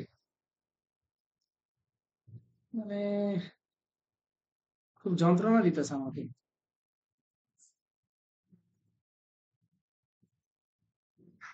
এই যন্ত্রণার জন্য আমি টানা 4 মাস কুইক বুকসে কাজ করে নিই। ক্লায়েন্টে, আমার 2-3টা ক্লায়েন্টকে আমি নিয়েও চলে আসি, বলছি আমি আপনার কুইক বুকসে না, আমি আপনাদের জেরোর কাজ করে দেবো। তারপর আপনি জেরোর আসেন, ইন্টারেস্ট পেইড জেরোতে। জেরো হচ্ছে কি জানেন ভাই? ভাই তো বিয়ে করছেন তাই না? এটা বান্ধবীর মতো কিছুটা, ছেড়ে দিয়ে রাখবেন, পরে গিয়ে ধরবে, বুঝছেন? আচ্ছা, interest expense debit, bank loan credit, okay. Okay, এবার জার্নাল এন্ট্রি দিব, মানে সে এমন পর্যায়ে গিয়ে ধরবে, মানে সেটা আর ওভারকাম করার মতো কোনো কিছু নাই। আর কুইক বুক তো প্রতি পদে পদে আমাকে ধরতেছে। আচ্ছা যাই হোক, সেটা ডেফিনেশন আপনি করে দেন। আচ্ছা, আমি আর কিছু বলবো না, নাহলে এখানে আপুরা আছে, পর মন খারাপ করবে। আচ্ছা, ইন্টারেস্ট এক্সপেন্স হচ্ছে 3,500। আপু কি আছেন? দুইজন, দুইজনে আছেন? শিওর? কই আপনাদের কোনো রেসপন্স পেলাম না, যে ফয়েজ ভাইয়া তো সুন্দর একটা কথা বললো। হ্যাঁ, bank loan, bank loan credit 3,500, interest expense debit, এই যে আজলামিটা মানে কত রকম লেভেলে মাত্রা দেখছেন?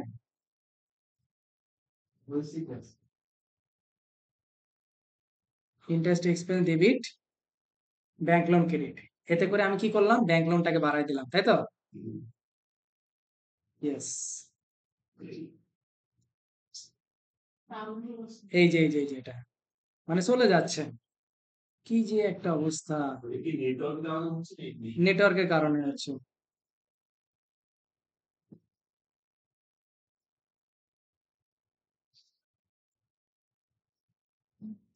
কি রে ভাই,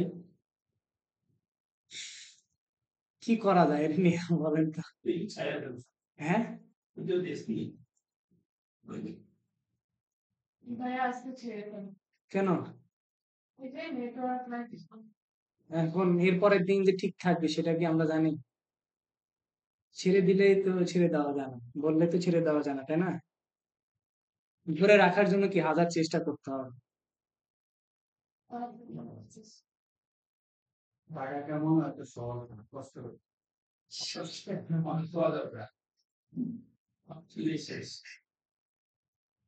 হতাশ বলতে কোনো শব্দ নেই। জি স্যার। আমারও তো মনে আসে, টেনশন করলাম। নতুন বড় আছে। আপনারা শুধু লিস্ট লিখবেন নাকি? হ্যাঁ, শুধু লিস্ট লিখবেন, মার্কিয়ে দিয়ে দেবেন। ভাইদের কাছ থেকে আমি আগে ভাগে অ্যাডভাইস নিব। ভাই আমি কিন্তু নক করবো, ঠিক আছে? হারুন ভাই, জি। পরে আবার কিছু মনে করেন না। না। 3500,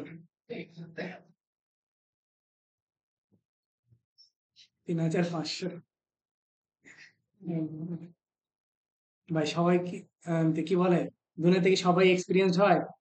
আপনি যে ব্যাপারে এক্সপিরিয়েন্স, অন্যরা তো সেই ব্যাপারে এক্সপিরিয়েন্স নাও হতে পারে, তাই না? 7 ক্লোজ করে দিলাম। Interest expense debit, bank loan credit, তাই তো? এখন আমরা কি করব, আমাদের যে কাঙ্ক্ষিত যে এই যে ব্যাংক লোনের যে পার্টটা, আমরা এটাকে একটু রিলোড দিই, এই চার্ট অফ অ্যাকাউন্টসটা, তাহলে কত দেখা যাবে একটু দেখবো আমরা। ব্যাংক লোনটাকে বাড়ায় দিলাম আমরা, ঠিক আছে? এরপরে ব্যাংক লোনটাকে কমাবো, দেখেন 7,03,500। ওকে, তারপরে এবার আসেন আবার একটা জার্নাল আমরা করব, যখন পেমেন্টের পাওয়া, তাই না? পেমেন্টটা কবে দিচ্ছি? অগাস্ট 1, 2020। কত তারিখে? অগাস্ট 1, 2020। অগাস্ট 1, 2020। এখন কি করব, ডেবিট কি করব বলেন? ব্যাংক লোন ডেবিট করব। আর কি করব বলেন? কেন ইন্টারেস্ট ক্রেডিট করব? ব্যাংক বা আমি যে মেথড ব্যবহার করে টাকাটা পরিশোধ করব, ব্যাংক। ঠিক আছে? ধরেন আমি ওয়েলস ফার্গো ব্যাংক ক্রেডিট করব, ঠিক আছে? তাহলে এতে করে কি হবে, আমার ব্যাংক লোন একবার বাড়ায় দিয়ে আমি কমায় ফেললাম। এইবার আমরা একটু ব্যাংক লোনের চার্ট অফ অ্যাকাউন্টটাকে দেখবো, তাহলে আমাদের অ্যাকাউন্টিংটা প্রপার হয়েছে কিনা সেটা আমরা বুঝতে পারবো। দেখেন তো, 6,89,967.04 ফাইলের সাথে মিলান তো, মিলছে? তাহলে আমার অ্যাকাউন্টিং ঠিক আছে। আমি পেয়েবলে গেলাম না, পেয়েবলের যে অ্যাডজাস্টিং এর যে ঝামেলাটা, সেটাতে না গিয়ে আমি কি করলাম, ব্যাংক লোনটাকে একবার বাড়াইলাম ইন্টারেস্ট দিয়ে, আরেকবার কমায় দিয়ে আমি সেই জিনিসটাকে অ্যাডজাস্ট করে দেবো। হ্যাঁ, বুঝাতে পারছি? তাহলে এইভাবে করে দুইটা জার্নাল দিতে হবে আপনাদের, ঠিক আছে? এই ফাইল শুধু বাড়তে থাকবে, ঠিক আছে? না হইতে পারে নেক্সট দিনের অ্যাসাইনমেন্ট। আচ্ছা, এই যে ফেব্রুয়ারি 1, 2025 পর্যন্ত কি, আরে ক্লোজিং ব্যালেন্স আমার এখানে জিরো আসবে রে ভাই। আমি তো এটা কেন রাখছি, মানে স্টুডেন্ট এসে প্রথম কোশ্চেনই আমাকে করে যে স্যার জার্নাল কি করা যায়। এই জন্য সোজা কথা ধরে নেন, একটা রাগ ক্ষোভ আপনাদের উপর মিটানোর জন্য এটা দেওয়া। আরো ফাইল আছে সামনে, ঠিক আছে? আচ্ছা, ওকে, তাহলে এভাবে করে আপনারা ব্যাংকের যে জার্নাল গুলো আছে, জার্নাল প্রত্যেকটা দেওয়ার পরে আপনারা কি করবেন, ব্যাংকের জার্নাল গুলোকে এই যে এখান থেকে প্রিন্টের অপশন আছে চার্ট অফ অ্যাকাউন্ট, ঠিক আছে? এই যে চার্ট অফ অ্যাকাউন্টস এর এই যে ব্যাংক লোনের যে পার্টটা, সেটা প্রিন্ট করে আপনারা অ্যাসাইনমেন্টটা সাবমিট করবেন, ঠিক আছে? ওকে, এটা গেল আমাদের ব্যাংক লোনের পার্ট। আচ্ছা, এরপরে আসেন ফিক্সড অ্যাসেট ক্যালকুলেশন, কিভাবে ডিসপোজাল করতে হয় আর কিভাবে ডেপ্রিসিয়েশন ক্যালকুলেশন করতে হয়, সেটা আমরা একটু দেখার চেষ্টা করব।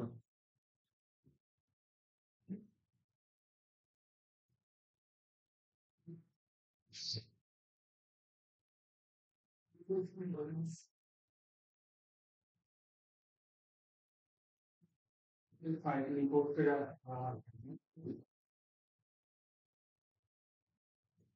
না আপনাকে বললাম যে কেউ সিলেক্ট করে দিতে আপনি এটা সিলেক্ট করে দেন আমি ইয়ে করে দিচ্ছি দিচ্ছি আর কি দেখুন আর হচ্ছে গল্প এখন আপনি কি বলছেন 10টা সম্ভবত 10টা বা 10:30 থেকে দিবেন আমি তো বাসা থেকে যাবো সেই হিসাবে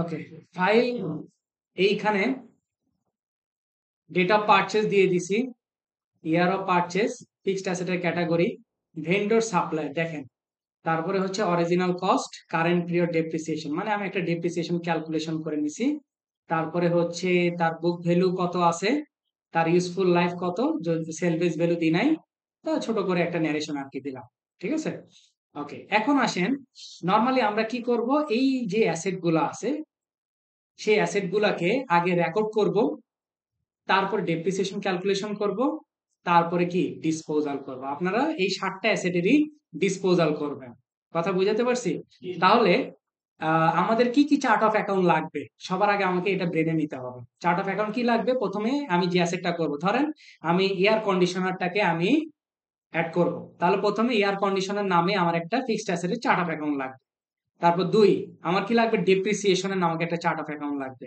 তারপরে 3 নাম্বার হচ্ছে অ্যাকুমুলেটেড ডেপ্রিসিয়েশন লাগবে ঠিক আছে আর যদি আমি যেহেতু ডিসপোজাল করব এই যে ডিসপোজালে যে লাভ লসের যে ব্যাপারটা সেটাকে আমাকে অ্যাডজাস্ট করার জন্য আরেকটা চার্ট অফ অ্যাকাউন্ট লাগবে loss or gain on disposal তাই না তার মানে 4টা অ্যাকাউন্ট আমার লাগবে ডেপ্রিসিয়েশন তো সবার জন্য কমন আর অ্যাকুমুলেটেড ডেপ্রিসিয়েশনটা সবাই একটা সাথে ব্যবহার করে কিন্তু আমি আপনাদেরকে বলবো যেটা বেস্ট প্র্যাকটিস সেটা হচ্ছে প্রত্যেকটা অ্যাসেটের জন্য আলাদা আলাদা করে অ্যাকুমুলেটেড ডেপ্রিসিয়েশনটা ক্রিয়েট করা ডেপ্রিসিয়েশন তো একটাই থাকবে অ্যাকুমুলেটেড ডেপ্রিসিয়েশন গুলা প্রত্যেকটার আলাদা আলাদা থাকবে তাহলে কি হবে যখন আমরা ব্যালেন্স শিটটাকে রিপোর্টটাকে জেনারেট করব তখন ওই অ্যাসেটের নিচে অ্যাকুমুলেটেড ডেপ্রিসিয়েশনটা থাকবে না হলে একটাই যদি আমি করি তাহলে কি হবে একবারে সবকিছু হ্যাসেল হয়ে যাবে আমি বুঝতে পারবো না যে আমার এক্স্যাক্টলি অ্যাকুমুলেটেড ডেপ্রিসিয়েশনটা কত ঠিক আছে তাহলে সবার আগে আমাদের কি করতে হবে অ্যাসেটের চার্ট অফ অ্যাকাউন্ট আসেন আমি একটা করে দেখাচ্ছি আপনাদেরকে আপনার সেম প্রসেসে বাকি কাজ আগাবেন নিউতে চলে যাব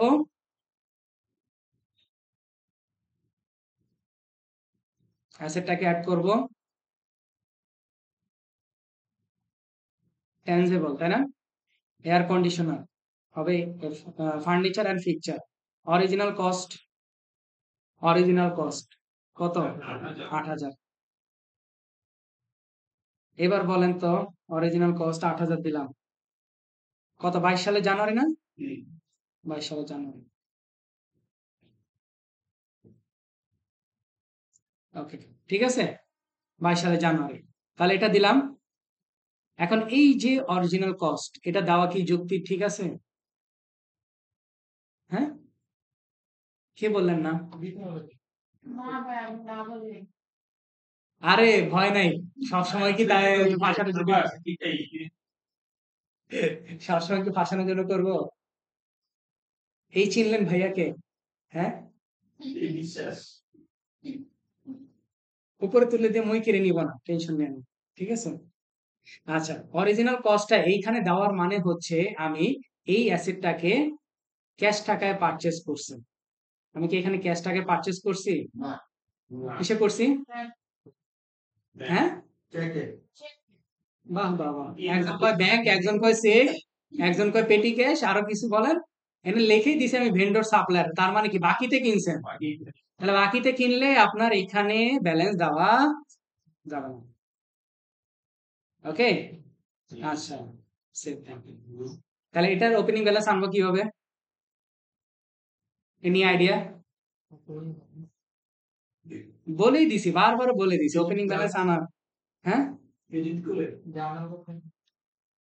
কি বলেন আরে সবাই যে কি পরিমাণ ভয়েতে আছে এখন জার্নাল এন্ট্রি আমি তো দেখবো না না আপু ইনভয়েস না জার্নাল করতে হবে ওপেনিং অ্যাসেট যদি আপনি কি করেন, বাকিতে কিনে আনেন, সেই অ্যাসেটটা আপনাকে জার্নাল দিয়ে আনতে হবে। ঠিক আছে? Air conditioner,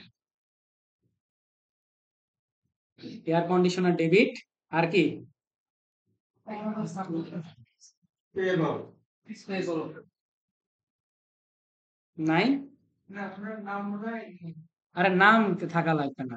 accounts payable payable থাকলে তা আমি আনতে পারবো, সমস্যা নেই। ইনকাম, অ্যাসেট, কারেন্ট লাইবিলিটি যেখানে থাকার কথা। নেই নাকি short term accruals, corporation deferred, multi currency sales tax control, depreciation, exchange bill নাই। খুবই হতাশ আমি, আজ আমি হতাশ।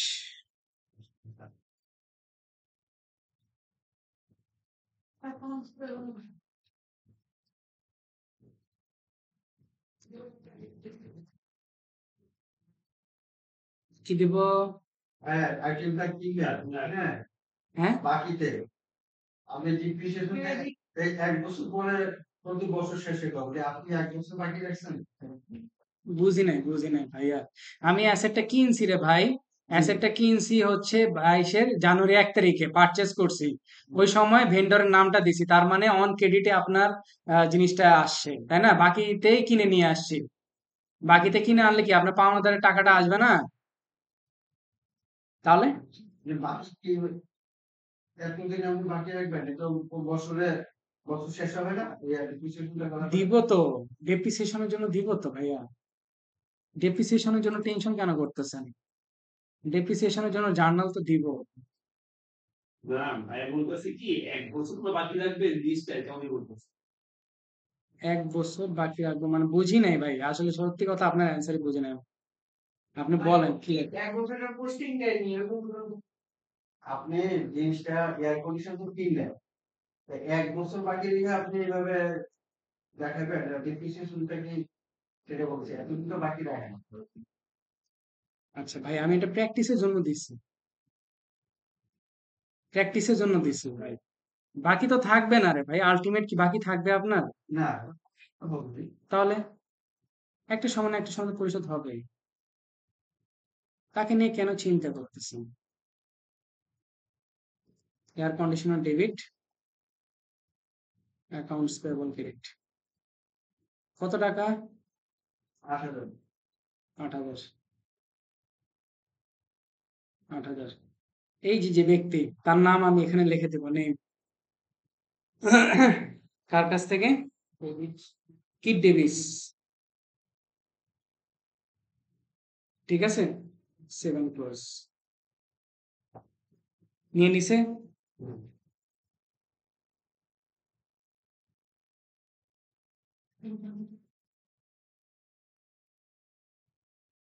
এই দেখছেন ব্যালেন্স আসছে, হ্যাঁ বুঝাইতে পারছি? এই দুইটা। এরপর আসেন, আমি একটা অ্যাকুমুলেটেড ডেপ্রিসিয়েশন অ্যাকাউন্ট ওপেন করব।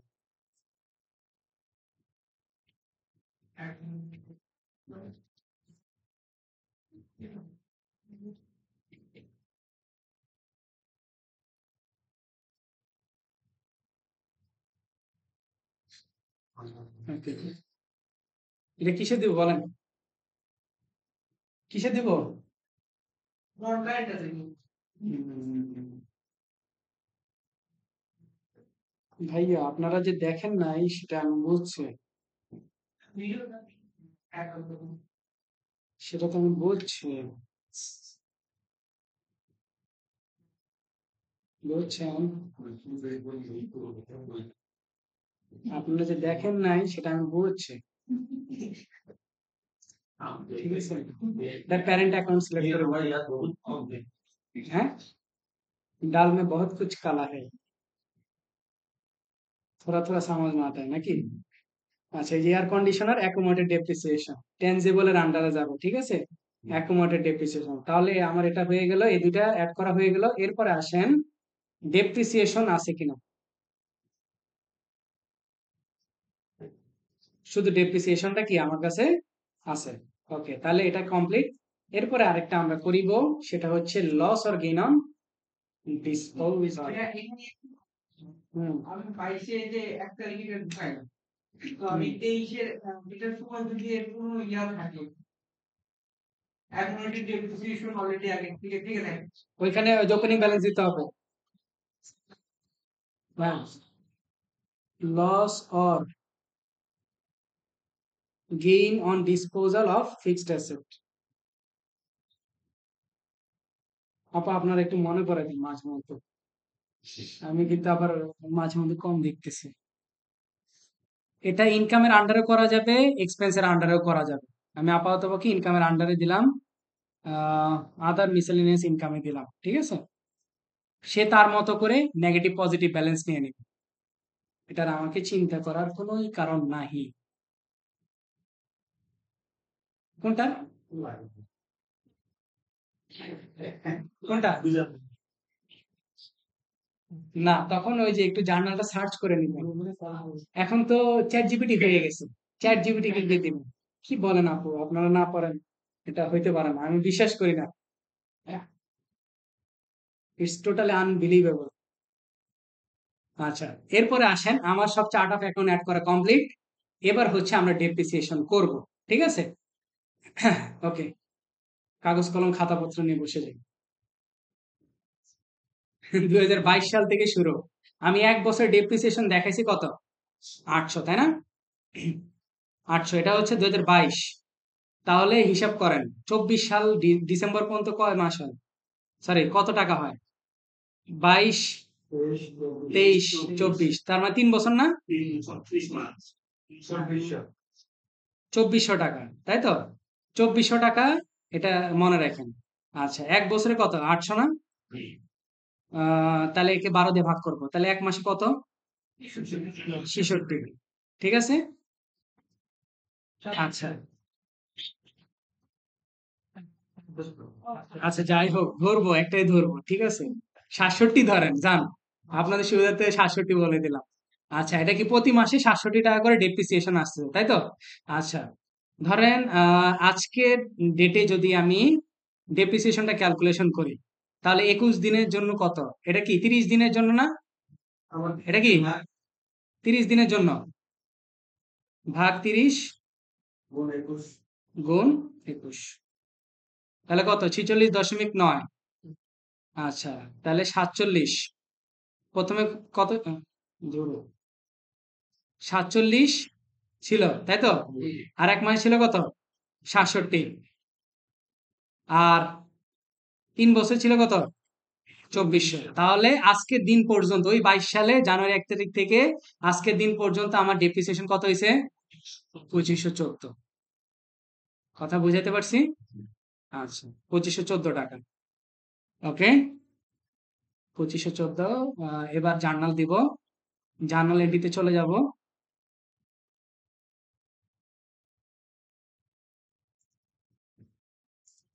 বোর হয়ে যাচ্ছেন?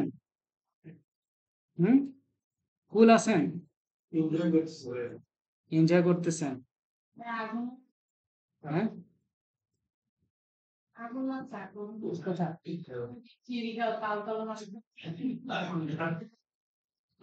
আমরা তো এখানে ভাবে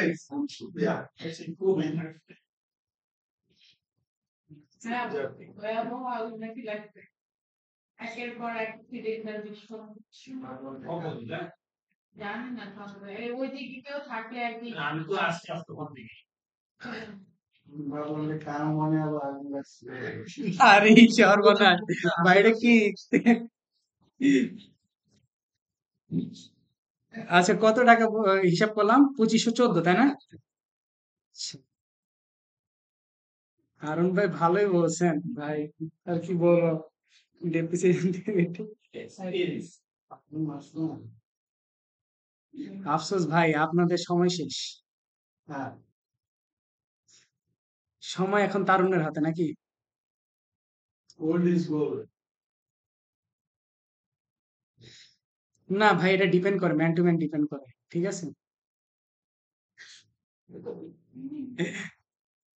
আমাদের সময় ছিল রেয়ার, এখন সব ফেক নাকি? আচ্ছা, যাক, তাহলে ডেপ্রিসিয়েশন ক্যালকুলেশন করে ফেললাম, একবারে জার্নাল দিলাম, ঠিক আছে। এবার আমরা একটু চার্ট অফ অ্যাকাউন্টসে যাব, আমাদের এয়ার কন্ডিশন বাবা জীবনের কাছে। এয়ার কন্ডিশন ওকে, এই যে ঠিক আছে, এয়ার কন্ডিশন এখন ব্যালেন্স যেটা আছে, মানে তারাই অটোমেটিক্যালি বুক ভ্যালু বা এটা ক্যালকুলেশন করে নিছে। অ্যাকুমুলেটেড ডেপ্রিসিয়েশন কত, 2514.0। এখন আসেন, ধরেন আজকের ডেটেই, আজকে পর্যন্ত যখন, একটা জিনিস মাথায় রাখবেন, যখন আপনাকে মানে আর কি কোনো কিছু ডিসপোজাল করতে হবে, অবশ্যই আপ টু ডেট ডেপ্রিসিয়েশন দিতে হবে। মানে ওই ডেট পর্যন্ত আপনি ডেপ্রিসিয়েশন ক্যালকুলেশন করতে হবে। তাহলে আজকে পর্যন্ত আমি ডেপ্রিসিয়েশন ক্যালকুলেশন করে ফেলছি। এখন আজকে যদি আমি কি করতে যাই, ডিসপোজাল করতে যাই, তখন তাহলে ডিসপোজাল করলে জার্নালটা কি হয় আমাকে কেউ বলতে পারবেন?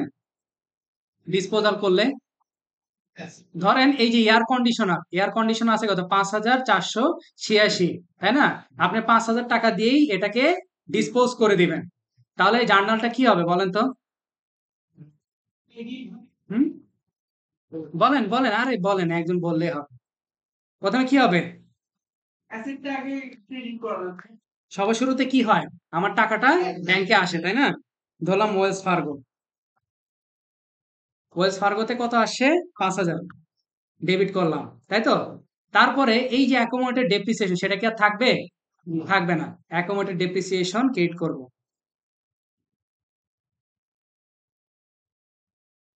এয়ার কন্ডিশনার কত টাকা, 2514, তাই তো? ডেবিট করব, কেটে দিয়ে ডেবিট 2514। আচ্ছা, ডেবিট করলাম, তারপরে কি হয়, অ্যাসেটটা কি ক্রেডিট হবে, তাই তো? আমি একটা লাইন গ্যাপ দিলাম, কেন গ্যাপ দিলাম? কারণ এখানে লাভ হবে না লস হবে সেটা আমি বুঝতে পারতেছি না, তাই তো? ওকে, এয়ার কন্ডিশনার কোন ভ্যালু দিব বলেন? অরিজিনাল ভ্যালু না, 8,000।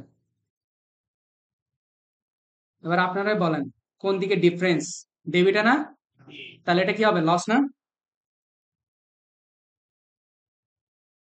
মিলছে? জার্নাল, আমি লস যদি এমনি মুখে মুখে নাও বের করতে পারি, আমি জার্নালে এসে কিন্তু বের করে ফেললাম আমার এক্স্যাক্টলি কত টাকা লস হয়েছে। আজকের ডেটেই আমি কি করলাম, ডিসপোজালটা করে ফেললাম। এবার এই 2514 এটা আমি সূত্রে ফেলা মানে এক্সেলে কমে করে আনতে পারে, কোনো সমস্যা নাই ভাইয়া, everything will be possible. I know you are expert in Excel. কিছুই কি আছে থাকার কথা? ডিসপোজাল করলে কোনো কিছুই থাকিবে না। এইভাবে করেই আপনাদের আগে চার্ট অফ অ্যাকাউন্ট করিবেন, তারপরে কি করবেন, যে ওপেনিং ব্যালেন্স নিয়ে আসবেন, ঠিক আছে? তারপরে ডেপ্রিসিয়েশনের জার্নাল দিবেন, তারপরে ডিসপোজাল করবেন। অবশ্যই অবশ্যই আপনার আপ টু ডেট ডেপ্রিসিয়েশন এর ভিতরে থাকতে হবে। ওকে, কথা বলতে চাই না কিন্তু তারপর কথা কথা বলে ফেলি, শরীরে এনার্জি নাই কিন্তু তারপরও আমাদের আলহামদুলিল্লাহ সম্পূর্ণ কমপ্লিট নাকি?